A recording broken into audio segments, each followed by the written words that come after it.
열왕기상서 9장 1절에서 우리 3절 말씀까지 다 찾으셨죠? 우리 한 목소리로 열왕기상서 9장 1절에서 3절을 같이 읽겠습니다. 다시 읽겠습니다. 솔로몬이 여호와의 성전과 왕궁 건축하기를 마치며 자기가 이루기를 원하던 모든 것을 마친 때에 여호와께서 전에 기브온에서 나타나심 같이 다시 솔로몬에게 나타나사 여호와께서 그에게 이르시되 내 기도와 내가 내 앞에서 간구하는 바를 내가 들었은즉 나는 내가 건축한 이 성전을 거룩하게 구별하여 내 이름을 영원히 그곳에 두며 내 눈길과 내 마음이 항상 거기에 있으리라. 아멘. 기도하겠습니다. 하나님 감사합니다. 주께서 우리를 사랑하셔서 우리가 이제 거룩한 주일 교회에서 또 가정에서 우리가 함께 예배합니다. 우리가 이 시간 예배할 때에 성령께서 동일한 은혜로 함께 해주시고 우리 성도들의 모든 가정들을 한없이 축복해 주시옵소서. 넘치는 복이 있어지며 그곳에 성령의 충만함이 있게 하시며 이 시간 온 가족들이 함께 이제 이렇게 영상의 예배를 드릴 때에 주의 도움과 은혜와 성령의 충만함이 임하도록 역사해 주시옵소서. 말씀을 들을 때마다 감격과 기쁨이 있게 하시고 말씀을 들을 때마다 치유의 역사가 있게 하시며 말씀의 주심을 통해서 창조와 그리고 변화와 그리고 하나님께서 한없게 새롭게 하시는 은총들 내리워 주시옵소서. 오늘 이 시간 주께서 함께 하시기를 소망하며 예수님의 이름으로 기도드립니다. 아멘. 오늘은 우리 교회가 창립된 지 이제 25주년이 되어지는 감사의 주일입니다. 여기서 한 200m 떨어져 있습니다. 그곳에 이제 선아파트 분산상가 지하에서 이제 우리 몇 명의 성도가 시작한 교회가 이제는 이처럼 아름다운 교회가 되어졌고 우리가 함께 예배합니다. 사실 지나간 세월을 이렇게 살펴볼 때 참 꿈만 같습니다. 여기에 이제 그때 같이 예배했던 성도들이 이 자리에 이제 여러분들이 계신데 그때 참 이렇게 작은 곳에서 우리 지금 이제 그 선아파트 지하가 분양 평수가 47평이에요. 그걸 반으로 쫙 잘랐으니까 한 20평 정도 되어지죠.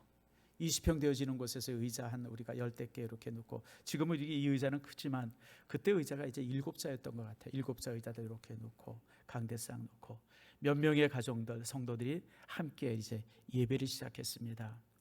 참 지금도 기억나는 것이 참 그 좁은 예배에서 오밀조밀 예배드리고 그리고 모인 성들이 점점 많아지면서 계속해서 교회를 넓혔어요. 옆에 칸막 같은 거 넓히고 또 넓히고 매년 이렇게 교회를 이렇게 넓혀가면서 이제 4년 넘게 예배를 드리고 그리고 나서 이제 주상가 지하로 우리가 이제 이사하게 되어졌습니다. 그때 이제 2000년이 되어지면서 그러니까 개척한 지 5년이죠. 특별히 지금도 기억나는 것이 우리가 1995년에 개척을 했는데 그 다음 해에 IMF가 찾아왔습니다. IMF가 찾아옴으로 인해 가지고 교회가 철퇴를 맞았죠.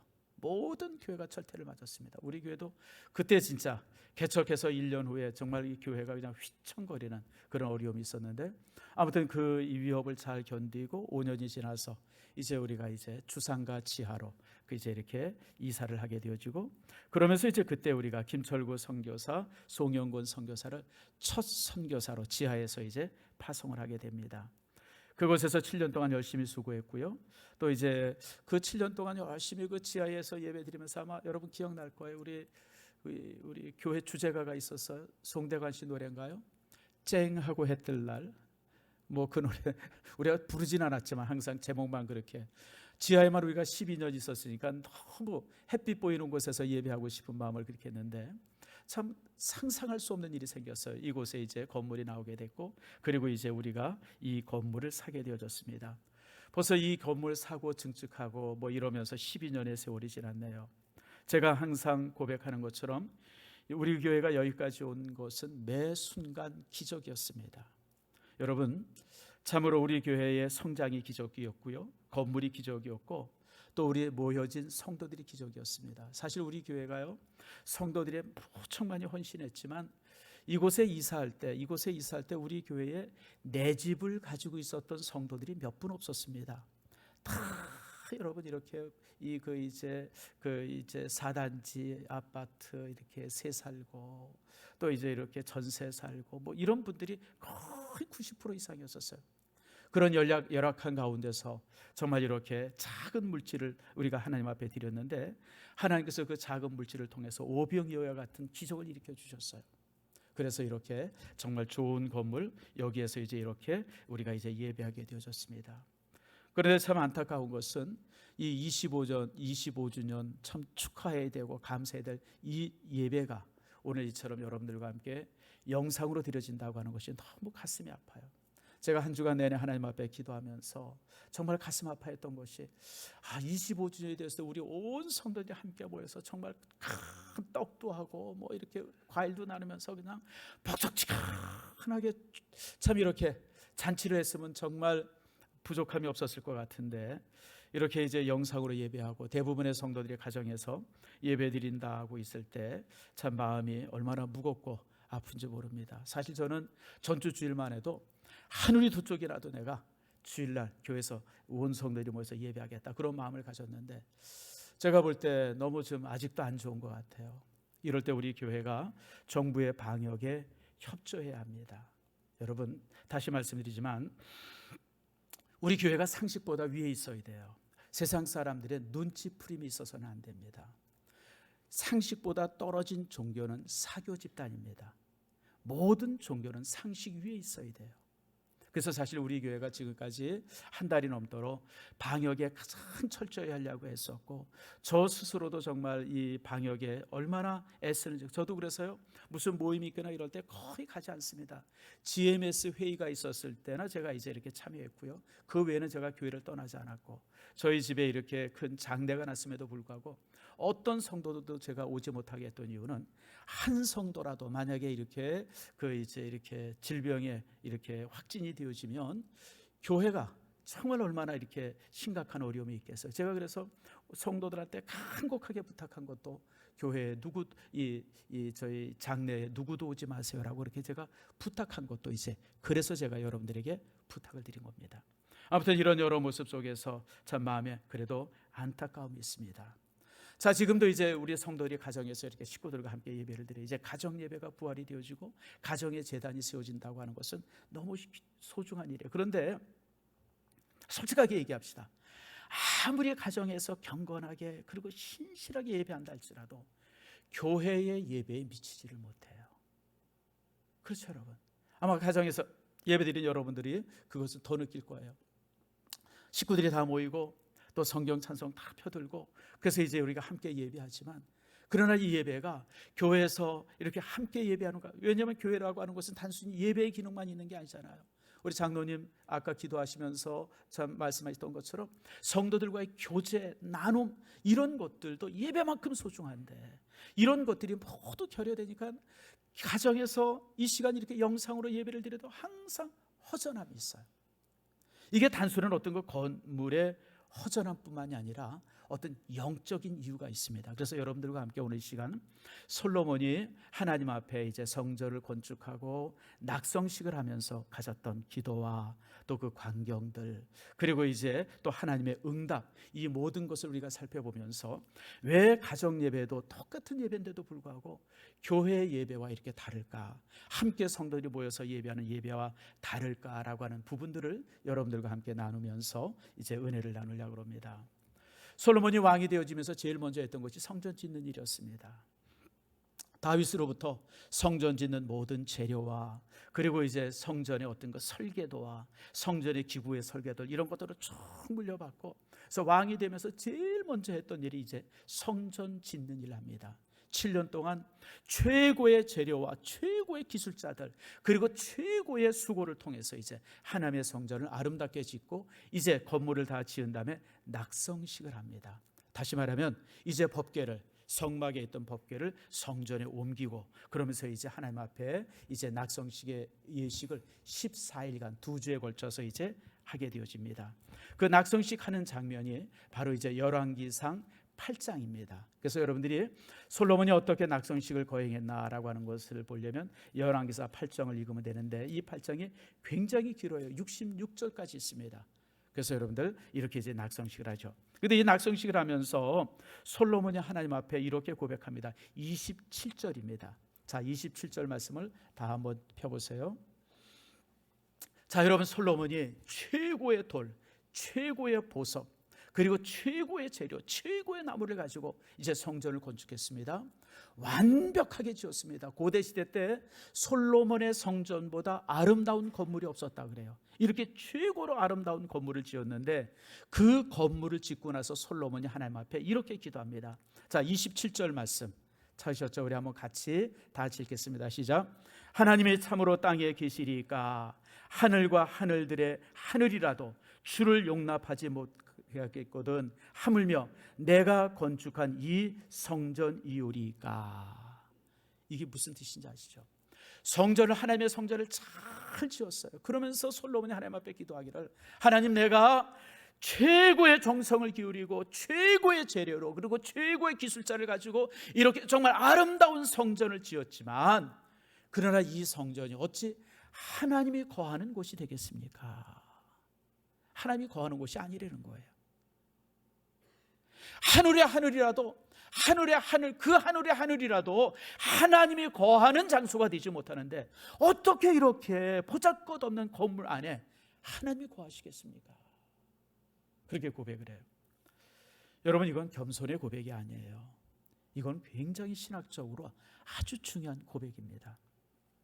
고대 시대 때는 신전들이 참 많았습니다. 특별히 여러분, 고대 시대 때는 신전의 제국입니다. 그래서 고대 시대 때는 얼마나 신전들이 많아요. 대표적인 신전이라고 그러면 애굽의 그 룩소로에 있는 카르나크라고 하는 신전입니다. 혹시 여러분들 에집트 가신 분들은 에집트 그 수도인 그 이제 카이로만 보신 분들은 못 가보고요. 밑으로 쭉 내려가면 거기 이제 큰 신전이 있어요. 그 카르나크라고 하는 신전인데 어마어마하게 큰 신전이에요. 또 여러분, 그리스 가서 보시면 파르테논 신전이라 그래가지고 그 아테나 그 위에 보면 아주 큰 신전들이 있어요. 근데 고대 신전에는 특징이 있습니다. 공통점이 있어요. 99.999%의 공통점이 있어요. 그게 뭐냐면, 건물을 가장 크고 아름답고 화려하게 짓고 나서 맨 가운데 뭘 하나 세워요. 뭘 세울까요? 뭘 세워놔요? 여러분, 우리가 절에도 가서 보죠. 절에도 지금도 가보면요, 절에 가보면 대웅전이라고 하는 큰 건물이 있어요. 교회 그 절의 중심에 있어요. 그 대웅전에는 썩 들어가면 뭐가 있어요? 여러분, 신상이 있죠. 부처가 앉아 있고, 여러분, 라라고 하는 이집트는 라라고 하는 신이 있고, 또 이제 그 파르테논 신전 같으면 제우스가 있고, 뭐 이런 신들이 거기에 다 중간에 있어요. 신상이 있어요. 신상이 이제 거기에 이제 이렇게 거처하고 있어요. 그래서 그 신상이 거기 있음으로 인해 가지고 신이 그 건물 안에 있다, 신이 그 건물에 거주한다, 그렇게 그들이 생각했고 믿었어요. 그런데 여러분, 솔로몬이 지은 성전에는 신상이 없어요. 모든 신전에는 신상이 있어요. 제우시 신상이 있고, 여러분, 저기 이 바알 신상이 있고, 아세라 신상이 있고, 모든 이 신전에는 그 우상들이 다 자리 잡고 있고, 그 우상을 중심으로 해서 모이는데, 솔로몬이 지은 성전에는 여러분, 신상이 없어요. 왜요? 하나님이 거기에 거주하는 곳이 아니기 때문에 그래요. 비록 솔로몬이 최고의 그 정성을 기울이고 모든 힘을 기울여서 성전을 지었지만, 그러나 그 성전은 하나님이 거하는 곳이 아니에요. 그것을 바로 지금 솔로몬이 똑같이 고백하는 겁니다. 하나님, 내가 이처럼 이 땅에 건물을 지었는데 어찌 이 건물이 하나님이 거하는 장소가 되겠습니까? 하늘의 하늘도 하나님이 거하는 장소가 될 수가 없는데 이 건물이 어떻게 하나님이 거하는 곳이 되겠습니까? 그러면서 이제 하나님 앞에 고백을 하게 되어지는 거예요. 근데 여러분, 이 고백이 사도행전 7장에 보면 그 이제 스데반의 설교에도 동일한 말씀이 나옵니다. 참, 스데반이라고 하는 그 집사, 비록 집사였었지만 초대교회 때 최고의 신학자였던 사람이에요. 그가 이제 구약 전체를 이렇게 요약하면서 이제 설교했던 내용인데, 그 이제 이 사도행전 7장에 보면 이 말씀이 있어요. 근데 참 이 사도행전 7장 말씀을 보면 참 재밌어요. 그 이제 우리 선교사들 사이에, 또 또 이렇게 목사들 사이에 아주 회자되는 재미있는 이야기가 하나 있습니다. 사도행전에 보면 이제 설교가 여러 편 나와요. 그 중에 첫 설교가 베드로의 베드로의 설교, 또 스데반의 설교 그렇습니다. 근데 여러분, 스데반의 설교와 베드로 설교를 이렇게 비교해 보면 내용은 거의 비슷한데 베드로의 설교는 짧아요. 스데반의 설교는 되게 깁니다. 그래서 선교사 뭐라고 그러냐면, 스데반은 설교를 길게 하는 바람에 돌에 맞아 죽었고 베드로는 설교를 짧게 해서 5천 명의 성도들이 이렇게 회개하고 돌아왔다고. 그래서 어디 가서 설교하는 목사들에게 그런 얘기를 해요. 설교 짧게 하라고. 뭐 그런 건 아닙니다만 그건 이제 우리들끼리 하는 우습게 얘기고, 사실 근데 스데반은 초대교회 때 최고의 신학자였습니다. 최고의 신학자였던 스데반이 이 구약 성경 전체를 요약하면서 예수 그리스도를 증거했던 내용이 이제 7장인데, 사도행전 7장인데 거기서 스데반이 바로 이걸 얘기해요. 스데반이 뭐라 그러냐면, 너희들이 성전을 짓고 이렇게 성전을 짓고 헤롯이 지은 이 성전에서 너희들이 참 성전을 그냥 이렇게 그 신성하고 그러는데 하나님이 어찌 땅에 있는 건물에 거하겠느냐. 이 건물은 그냥 건물일 뿐이지 하나님이 거하는 그런 장소가 되지 못한다. 이 사실을 이제 스데반이 설교를 하죠. 결국 그렇게 설교함으로 인해서 스데반이 이제 돌에 맞아 죽습니다만은, 여러분, 이처럼 건물은 그 어떤 것도 신격화될 수 없어요. 여러분, 우리 일산 신성교회 이 건물을 우리가 성전이라고 얘기해요. 그러나 건물 자체가 신격화돼서는 안 돼요. 종종 보게 되어지면 종교 속에서 또 이런저런 사람들 속에서 건물을 짓고 건물을 신격화하려고 하는 사람들이 있는데 그것은 잘못된 것입니다. 여러분, 우리가 일산 신성교회 건물을 이렇게 이 자리에 이렇게 우리가 함께 예배하지만 이곳이 하나님이 거주하는 거처의 장소가 아니에요. 예루살렘 성전이 하나님이 거하는 거처의 장소가 되지 않았던 것처럼. 자, 그러면 이제 여기서 우리가 질문이 하나 생겨요. 퀘션이 생깁니다. 아니, 그러면 교회가, 성전이 하나님이 거하는 거처가 아니라 그러면 그것이 그렇게 소중하게 여겨질 일이 무엇인가? 그 뭐 세상 건물과 똑같다 그러면, 그럼 뭐 우리가 그렇게 교회 건물을 이렇게 소중하게 여기고 또 이제 교회나 또 이제 우리가 성전이라고 굳이 얘기할 이유가 없지 않은가? 우리가 종종 이제 그런 생각을 하게 되어집니다. 그런데 여러분, 우리가 그런 생각을 갖지만 사실은 우리가 하나님이 거하는 장소는 아니지만, 그러나 이 성전이 갖는 굉장히 중요한 의미들이 몇 가지가 있어요.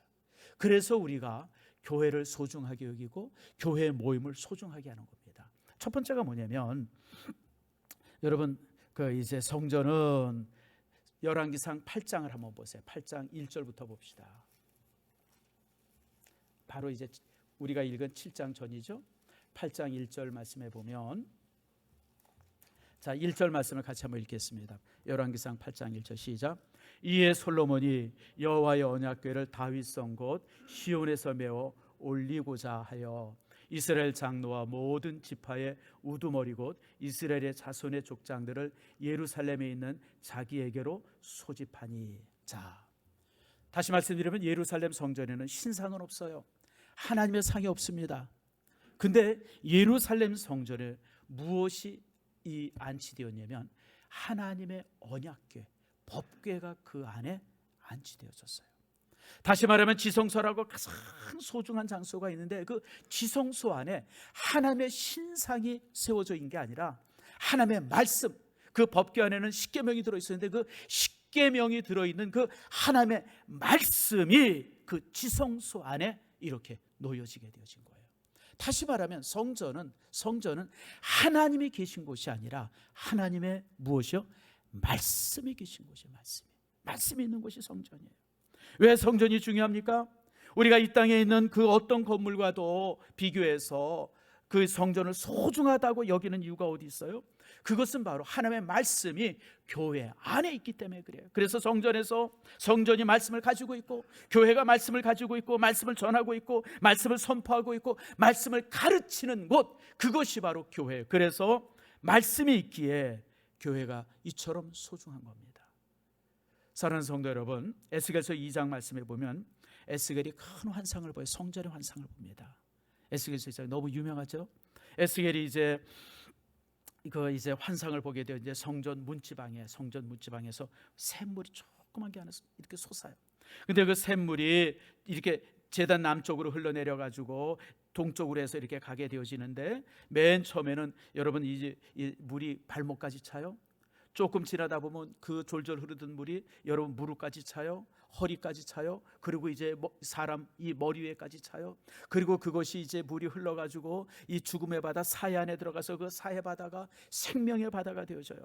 다시 말하면 성전에서 흐르는 물이 지나가는 곳마다 생물이 번성하고, 그곳에서 죽은 바다가 살아나고, 죽은 나무가 살아나고, 죽은 생물들이 살아나는 이런 놀라운 역사가 일어나요. 무엇이에요? 성전에서 흐르는 물이 무엇입니까? 그게 바로 하나님의 말씀이에요. 하나님의 말씀.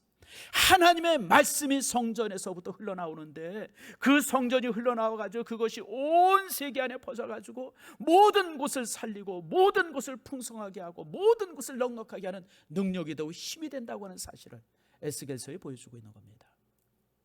사랑하는 성도 여러분, 성전이 왜 소중해요? 이곳은 하나님의 말씀이 전해지고 들려지고 배워지고 선포되는 곳이기 때문에 그래요.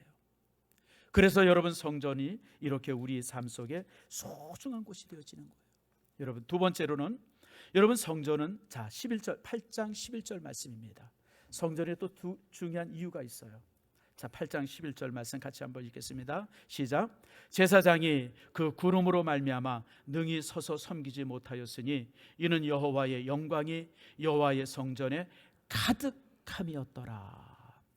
성전이 소중한 두 번째 이유는 성전에 하나님의 영광이 가득 차 있다고 하는 거예요. 하나님의 영광이. 하나님이요. 여기 보니까 구름이라고 하는 단어가 나오는데, 구름은 세키나라고 하는 히브리어인데요. 이 구름이 가득하다, 구름이 덮였다라고 하는 것은 바로 하나님의 임재를 상징해요. 하나님의 그곳에 임하는데 무슨 이렇게 형체나 모습이나 눈에 보이는 이런 모습이 아니에요. 그곳에 가득한 구름을 통해서 하나님이 임재했다고 하는 사실을 보여줘요. 여러분, 이런 것이 이제 나타난 첫 번째 장소가 어디냐면, 여러분, 저 이제 출애굽했을 때 시내산에서 그렇습니다. 시내산 밑에 이제 이렇게 백성들이 거할 때 시내산 그 꼭대기 봉우리에 구름이 가득 찼어요. 하나님이 그곳에 임재한 겁니다. 그래서 그곳에 이제 그 이제 모세가 올라오고 거기서 이제 십계명을 받아가지고 내려오지 않습니까? 여러분, 구름, 영광이 가득한 곳은 여러분 이제 이렇게 그 이제 구름이 세키나가 이렇게 가득 채워져요.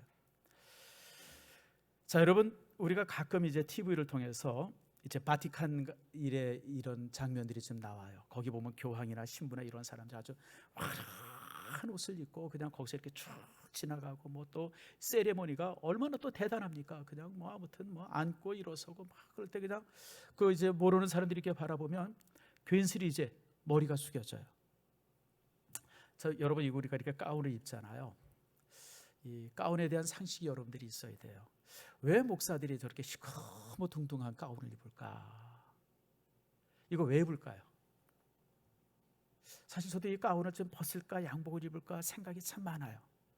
근데 여러분, 개신교의 가운의 의미는 설교복, 요거는 설교를 하기 위해서 입는 건데, 모든 화려함을 덮는 거예요. 모든 화려함. 만약에 이제 일반 양복이나 일반 옷을 입어야 된다 그럴 때 우리가 정말 얼마나 화려한 것을 입고 얼마나 좋은 옷을 입고 서겠습니까? 그런 모든 것을 감추기 위해서 입는 것이 여러분 이 가운입니다. 그러니까 여러분들, 우리가 찬양대 가운이나 뭐 이제 이런 여러 가지 가운들을 입을 때 화려하게 입는 것은 개신교 전통에 벗어난 겁니다. 개신교 전통은 화려함을 덮는 거예요. 화려함을 가장 단순해야 돼요. 그리고 가장 소박한 모습이에요. 그게 개신교의 가운의 의미입니다. 근데 요즘에 보면 이제 이 의미를 좀 모르는 목사님들이 가끔가다 이제 설교할 때 박사 가운 입고 와서요. 여러분, 내가 종종 TV에서 설교하는 목사님들 그런 모습을 이렇게 보면서, 제가 뭐 다른 목사님을 비판하거나 비난하는 건 아니지만 가운의 의미를 몰라서 그래요. 아니, 세상에 목사가 높아요, 박사가 높아요? 유 집사님, 누가 높아요? 뭐 높다고 이렇게 표현하면 뭐 말이 좀 이상하긴 하지만, 여러분, 목사라고 하는 직이 얼마나 거룩한 직인데 그걸 박사라고 하는 그 가운으로 덮어버려요, 여러분들. 그건 잘못. 그러니까 가운을 입는 이유는 모든 화려함을 덮는 거예요. 화려함을 덮기 위해서 가운을 입는 것이, 이 가운이 무슨 권위를 상징하는 게 아니에요. 종종 성도들이 가운이 권위를 상징한다고 생각해요. 그건 잘못된 문화입니다. 개신교 가운은 그래서 가장 소박한 모습, 가장 연약한 모습으로 서기 위해서 이 가운을 입는 거예요. 근데 여러분 천주교 이제 사제들이 입는 옷들이 어때요? 얼마나 화려합니까, 여러분들? 그냥 머리에 황금관 쓰고. 여러분, 이거는 전혀 맞지 않아요. 오늘 여기 이제 하나님의 영광이 나타나는데, 하나님의 영광이 나타났을 때 제사장들이나 사람들이 서 있을 수가 없었어요. 그냥 다, 그래서 그 하나님의 영광 앞에 그냥 납작 엎드려요, 여러분. 납작 엎드려. 그래서 여러분, 교회 안에 하나님의 영광이 임했다고 하는 것은 하나님의 임재를 뜻합니다. 하나님의 이곳에 함께하니까, 하나님께서 예배드릴 때, 하나님께서 우리가 찬양할 때, 하나님께서 우리가 기도할 때에 이곳에 임재함으로 되어지는 영광이지, 화려하게 치장을 하고 무슨 뭐 이렇게 화려한 옷을 입고 무슨 관을 쓰고 그런 영광은, 그건 가짜 영광입니다. 하나님의 영광을 도둑질하는 거예요. 하나님 앞에 선 사람들은 모두가 정말 납작 엎드려. 여러분, 오늘 여기 본문의 말씀에 하나님의 영광이 가득했다라고 하는 것은, 하나님의 임재가 그 안에 있었다고 하는 거예요. 우리는 종종 하나님의 임재는 어느 순간 뭐 예배할 때 막 뭐 전율이 느껴진다든지 무슨 뭐 막 그럴 때만 하나님의 임재가 있다고 생각하는데, 아니에요, 여러분. 성전에, 이 땅에 있는 모든 성전은 하나님의 임재가 함께합니다. 그것이 어디에 나타납니까? 이사야서 6장이에요. 이사야 선지자가 매일 매 순간 매 시간마다 하나님 앞에 기도하러 가요. 막 기도하러 가는데 어느 순간 이사야가 영적인 눈이 띄어져요. 영의 눈이 띄어져요. 영의 눈이 띄어지니까 성전 가득히 임한 하나님의 임재를 보게 되어지잖아요. 그게 이사야서 6장이에요. 그전에는 매일 왔다 갔다 하면서 매일 기도하면서 그런 걸 한 번도 경험해 보질 못했어요. 그냥 성전은 이런 곳인가 보다 뭐 그러면서 이제 그렇게 왔다 갔다 했어요. 그런데 어느 순간 그의 영적인 눈이 띄어지면서 성전 가득히 임한 하나님의 임재를 경험하게 되어지죠. 여러분, 그렇습니다. 우리가 이 시간 은혜를 경험하든지 경험하지 못하든지 간에, 우리가 이 시간 설교를 들으면서 또 여러분 이렇게 함께 하고 있는 이때에, 여러분, 우리는 보이지 않지만, 우리는 느끼지 못하지만 이곳에 하나님의 임재가 있음을 믿으시기를 바랍니다. 이게 바로 하나님의 영광이에요. 교회들마다, 성도들이 기도할 때마다, 찬양할 때마다 항상 그곳에 하나님이 함께 하세요. 하나님의 임재가 함께 하세요. 근데 이사야는 그 임재를 경험하게 되어진 거예요. 그 영광을. 그랬더니 이사야가 뭐라고 고백합니까? 오라, 나는 곤고한 자로다. 오라, 나는 죽게 되었다. 이 죄인이 어떻게 영광의 하나님을 배울 수 있단 말인가? 나는 죽게 되었다고 거기에 절규하잖아요. 여러분, 이사야는 왕족입니다. 선지자입니다. 모든 사람으로부터 존중받던 사람이에요. 그 시대 때 최고의 종교인이에요. 그러니 저가 얼마나 어깨 딱 쥐고 다녔겠어요? 얼마나 정말 이렇게 그 나름대로 존중받고 그랬겠습니까? 그런데 이스라엘 안에서 가장 존귀한 사람이었음에도 불구하고 주의 영광을 보니까 나는 죽게 되었도다라고 절규하고 쓰러지잖아요. 이게 하나님의 영광입니다. 그래서 여러분들, 주의 교회 나올 때마다 여러분들 속에 이런 하나님의 임재를 경험하는 축복이 있기를 바랍니다. 오늘 이 시간에 하나님이 우리와 함께 하십니다. 그게 영광이에요. 그게 영광. 다른 게 영광이 아니에요. 하나님이 우리와 함께하는 거. 화려한 옷을 입고 무슨 관을 쓰고 그게 영광이 아니에요. 그거는 다 하나님의 영광을 도적질하는 거예요. 세 번째로는 참 소중한 건데, 역대하 2장 1절 말씀을, 그리고 성전을 건축할 때마다 항상 주어지는 말씀인데, 내 이름을 그곳에 두고라고 말합니다. 따라합시다. 내 이름을 그곳에 두고. 역대하 2장 1절 말씀은 이렇게 말합니다. 솔로몬이 이렇게 말합니다. 한번 따라서, 여호와의 이름을 위하여 건축하고. 또 하나님께서도 말씀하세요. 내가 성전에 내 이름을 두겠다. 하나님께서 내가 건축한 그 성전에 내 이름을 두겠다. 그리고 성전은 내 이름이 그곳에 있다. 이렇게 우리에게 말씀합니다. 여러분, 교회는 하나님의 이름이 있는 곳이에요. 하나님의 이름. 하나님의 이름이 있다라고 하는 것이 뭡니까? 이름이라고 하는 것은 단순한 호칭이 아닙니다. 이름은 따라합시다. 본질이고 힘이고 능력이다. 여러분, 이름이 갖는 의미예요. 우리가 이름을, 한국 사람들은 참 이름에 굉장히 의미를 둡니다. 그래서 여러분, 우리가 한문 문화권에 있어가지고 자녀가 이렇게 딱 태어나서 이름을 지을 때는 부모들이 그 자녀에게 갖는 모든 소망을 이름 속에 담습니다. 그래서 이름 짓기가 어려워요. 근데 유럽인들은 좀 안 그런 것 같아요. 그냥 아무렇게나 짓는 것 같아요. 그러니까 무슨 뭐 여러분, 유럽에 제일 많은 이름이 무슨 뭐 존슨, 무슨 존, 피터, 데이비드, 무슨 이런 이름들이 그냥 수트려 많은 이유가 생각 없이 그냥 뭐 그렇게 지어서 그런 거 아닌가. 우리는 비슷한 이름들이 많긴 하지만 그 이름마다 우리 부모들이 갖는 어떤 그런 어떤 그 마음들이 많잖아요. 근데 실제 성경의 이름이 그래요. 성경의 이름은 그 사람의 또 그 존재의 본질을 말합니다. 본질을. 그러니까 하나님께서 내 이름을 이곳에 두겠다라고 하는 것은 하나님께서 자신의 영광과 자신이 가지는 권위와 자신이 가지는 힘을 교회 안에 두겠다고 약속한 것과 동일합니다. 그래서 여러분, 하나님께서는 내 이름으로 그 전을 건축하며 그리고 내 이름을 그 전에 투며라고 우리에게 약속한 거예요. 그래서 여러분, 일산신성교회는 하나님의 이름이 함께하는 곳이에요. 이름이 있는 곳이에요. 이름이. 하나님의 존재가, 하나님의 영광이, 그리고 하나님의 그 이 인격과 권능이 함께하는 곳, 그것이 바로 이제 교회라고 하는 겁니다. 그리고요, 마지막으로 한 가지 더 볼 것은 우리 3절에 있는 말씀입니다. 3절에 보면 9장 3절 말씀입니다.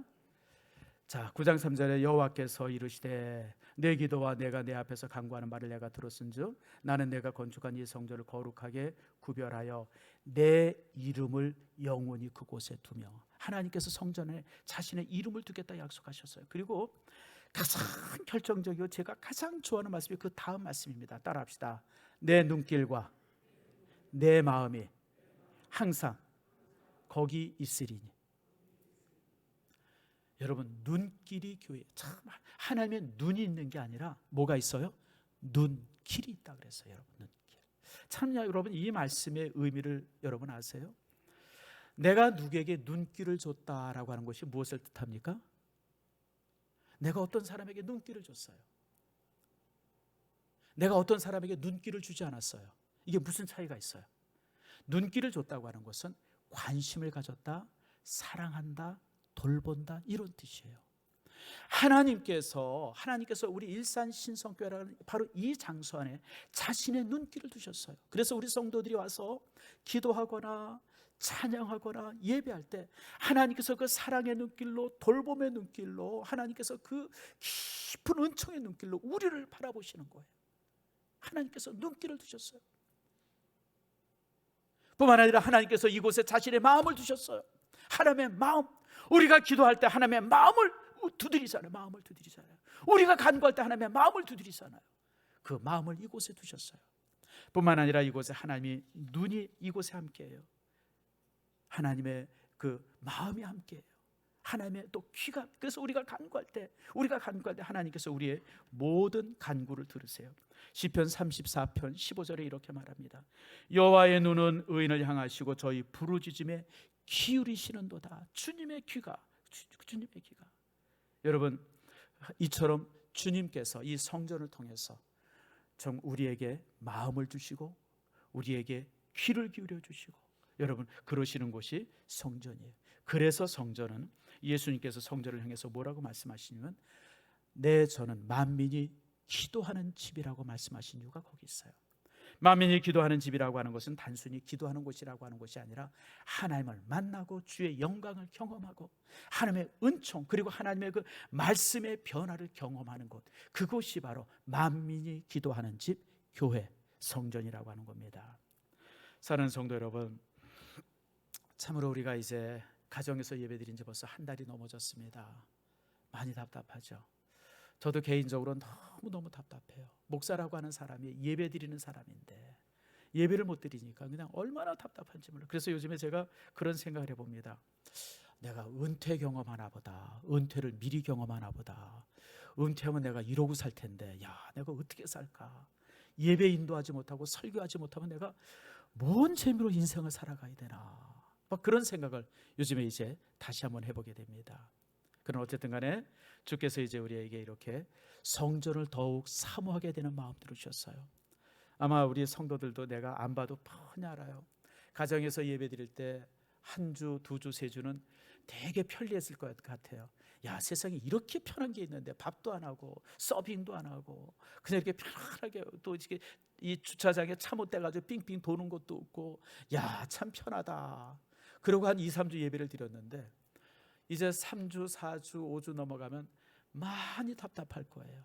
교회 가서 예배 드리고 싶고 설교 듣고 싶고 성도 만나고 싶은 마음이 여러분 가슴속에 가득하리라 기대해요. 그래요, 여러분.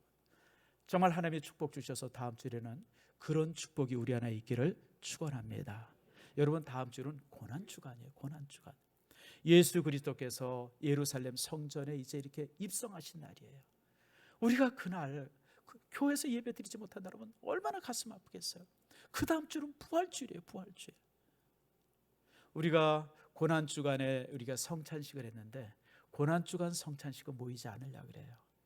그때 이제 성찬을 이렇게 주고받는 게 위험하겠다. 사실 우리가 이제 두 주 후에 우리 교회에서 이제 그 노회를 모이는데 그 노회 모일 때도 성찬식을 하지 말라 그랬어요.